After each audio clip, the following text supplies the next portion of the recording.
What's going on, guys? My name is Nick and welcome back to Olsen Auto. Now if you're new to the channel and you haven't already, be sure to hit that subscribe button and the notification bell so that you're notified every time I upload. With that out of the way, today we're going to be finishing up the intake. I know it's been a few days. It's only really been like 1 or 2 days for me, but since I made other videos. Anyway, we're going to go ahead. It's actually pretty decent out, so we're going to finish up painting the intake, and maybe if I get it done fast enough, we'll pop the intake off of the Accord and pop it on. Depends if those stock injectors want to come out, if the bolts want to break in the head. Who knows? It could be exciting, but we're going to start off by finishing up the painting. So let's go ahead and let's set that all up. I can't exactly say it's coming out how I want. I'm going to show you guys in just a second. The paint's not sticking to it, even though I 100% cleaned it. I used degreaser and then I went over it with brake clean. I guess maybe I missed it. Highly doubt it, because you can randomly spray like any random unprepped metal and the paint will usually stick pretty well, but for some reason it's just not sticking to this. Now this is what we're looking at. Now this one actually looks pretty decent, not too bad. I've certainly seen worse, but then there's this one, the lower intake manifold. I'll just show you guys.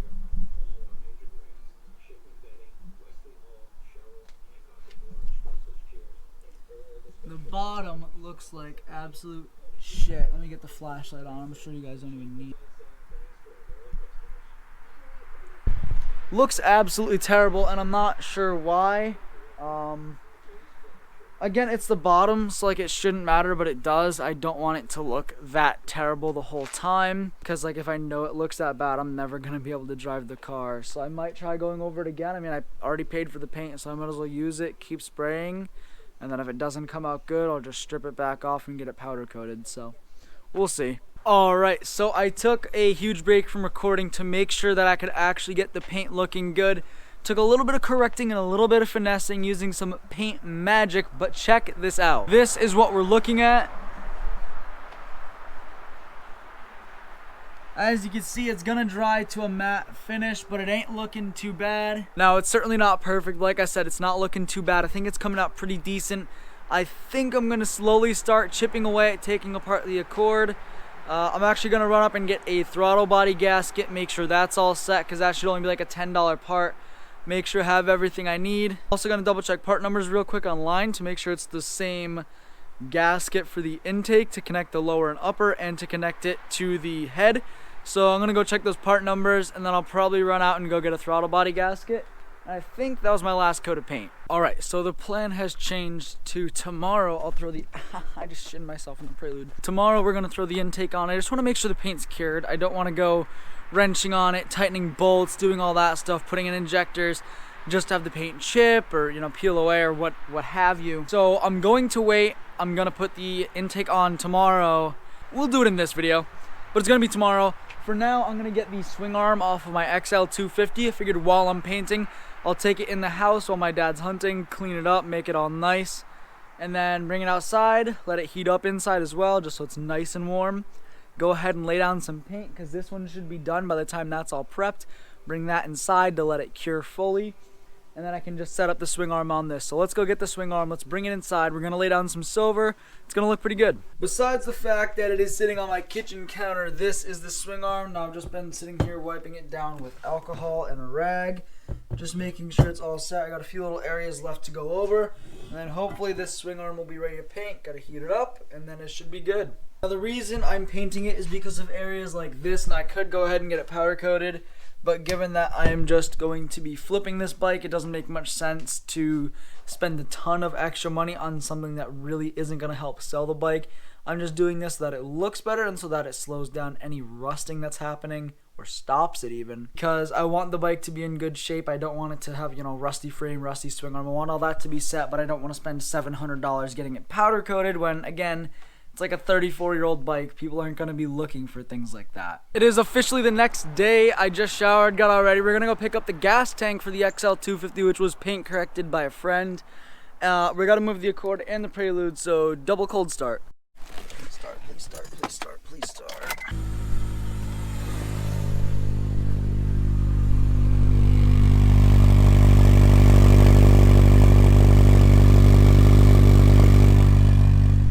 Alright, now let's move this thing and start the Prelude.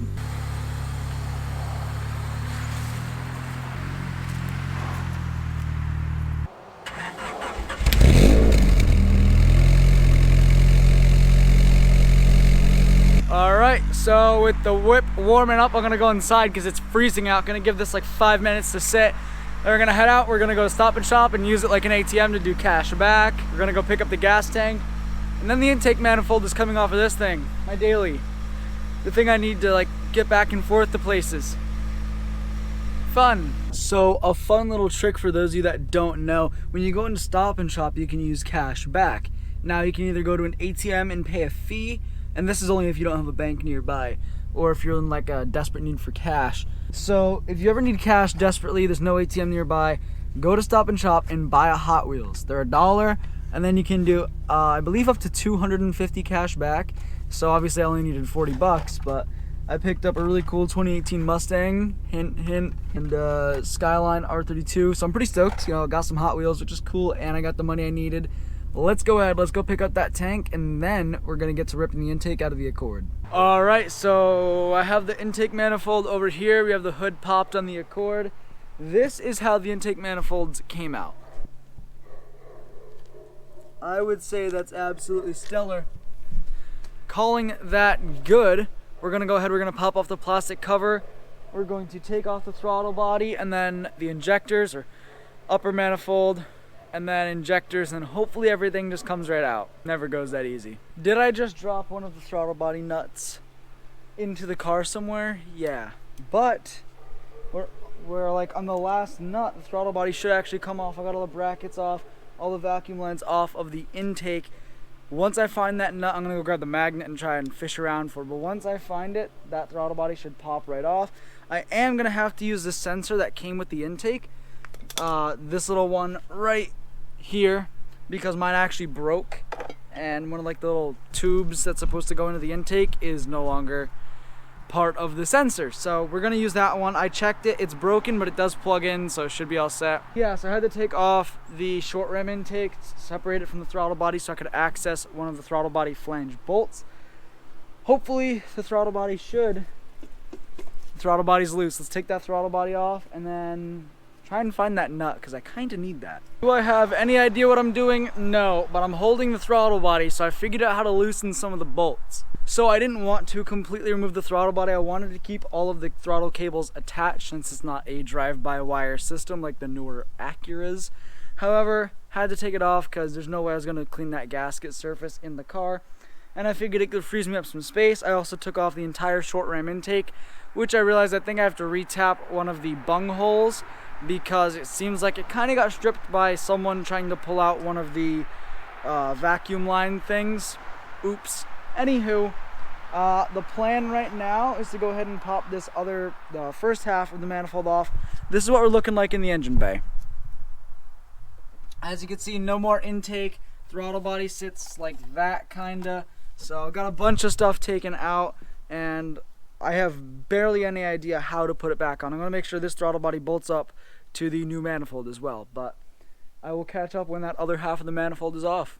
As you guys can see, we have the first half of the manifold off. Now I want to show you guys a side by side to show you why I'm replacing what I'm replacing. Now this isn't just like a minor difference. This is a pretty big difference in the performance of the engine. The Acura TSX is a heavier car, it's a more luxury car, and therefore produces more power. So it's the same engine, the K24A2, higher flow heads, bigger intake, and I'm going to show you guys the difference right now. So as you can see, this part of the plenum is much taller than this part of the plenum. Now I'm going to get a tape measure and actually a micrometer, do some actual measuring, see how much bigger they are. But long story short, this one is much bigger, and it's going to look pretty fresh matching that valve cover. I'm going to go get the micrometer, get some official measurements, see how much bigger it is, because it's pretty big, and I just tested it. The old gasket still fits, which is awesome. Okay, so admittedly, I started making lunch, and I was like, you know what? I can get that off. I asked my buddy Seth if he had any tricks. Now, I always use the pliers and twist, but he recommended that I use channel locks, these things, and twist, and it actually got it right off. It was just a stupid stuck water pipe going to the lower manifold. Now it's off. It looks disgusting, but the gasket lines right up. It should be a perfect match. I have the air compressor going in the background right now so that I can blow out all the valve ports just to make sure there's no debris. I'm also covering it up with rags, and yes, I'm still making my lunch, so I'd call that a win. You may be thinking, Nick, why do you need Speedy Dry for an intake? It's leaking all of its coolant everywhere and I don't know why. After a quick trip to my favorite store, O'Reilly's, we have a throttle body gasket. We're gonna go ahead, we're gonna prep the surface of the throttle body just so it's ready. We're gonna finish mounting up the upper portion of the intake manifold, the part that's actually like bigger. And then after that's mounted up, we should be good to throw the throttle body on, but I have a few coolant hoses to run. I gotta go inside real quick on the computer, find a blown up diagram of the intake, figure out where a hose goes, or just look under the hood and see where that hose goes into the lower manifold, because I don't think it's supposed to be, empty. Unless it's a breather, but I doubt it is. So we're gonna look into that.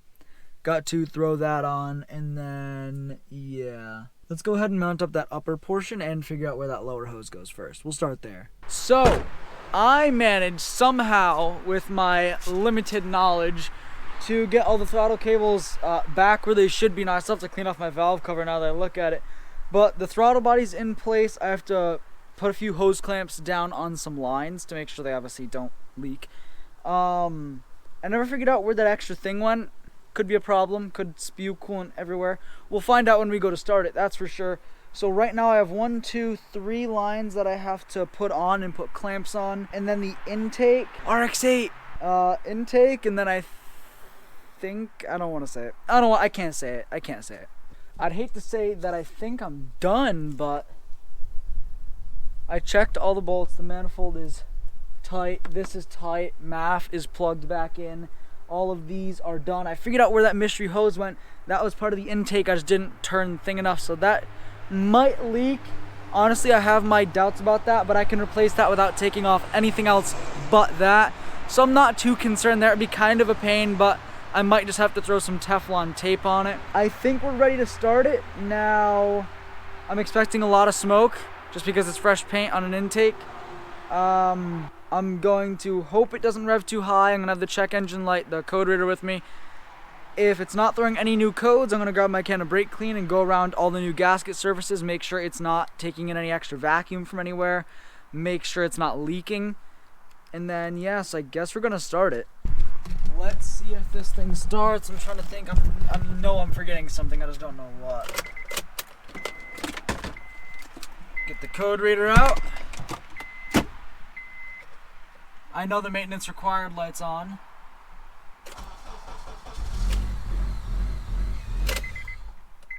Okay, so something's wrong. So thankfully it threw a code, the idle air control circuit, P0511. I'm gonna look into it, see what people say about that. Remember when I was taking everything apart and it started leaking coolant everywhere? Right, yeah, so I put a bunch of water in it. It's good enough for now. I will change it out to coolant because it's cold out. But I have to burp the throttle body. I totally forgot about that since it's all coolant driven. So I have to burp the whole system. So I have the burping rig set up on the radiator. If you guys don't know how one of these works, they're kind of interesting. So let me give you a quick breakdown. So there's a bunch of little adapters depending on your radiator size. Mine is the blue one. And then you get this thing, fill it, but not to the top. I'd say right about there. And then when you start the car, any excess gases will get pushed through this and out in the form of air bubbles, and then replaces it and sucks in the water. Basically, with Hondas, especially the Prelude, being a coolant-driven idle system, the idle air control valve, if it's not burped properly, it'll run like trash. So that's what we're seeing here. I'm gonna try burping it, shutting it off, clearing the code, burping it, making sure it's all set. Probably gonna do it twice. So let's go ahead, let's fire this thing up again, and we're just gonna let it idle with that lumpy idle. Hopefully, it doesn't blow up.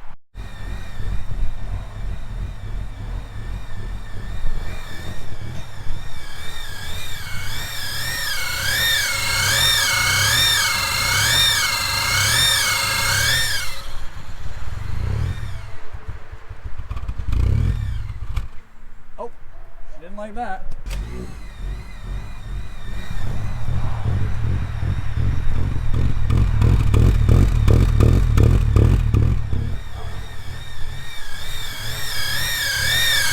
Well, I successfully managed to make my car run worse than when I started. It's getting dark, it's starting to rain, and obviously there's something wrong with that sensor area, or maybe it's the throttle body.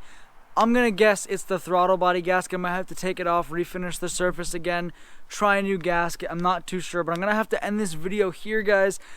I know, I expected it to run as well, and well, it did run. I expected it to run well and take it for a test drive, but that'll be in the next video tomorrow. Guys, if you like this video and you want to see tomorrow's where I take that thing for a test trip with some extra power, be sure to hit that subscribe button and the notification bell so that you don't miss out. All my videos go live Monday through Friday at 3 p.m. If you like this video, be sure to drop a like. Comment down below if you've ever had this much trouble installing an intake manifold. It did go pretty flawlessly, I'll say that. However, we still have the issue to deal with tomorrow. Like I said, if you guys liked it, be sure to hit that like button. Thank you so much for watching, and I'll see you in the next one.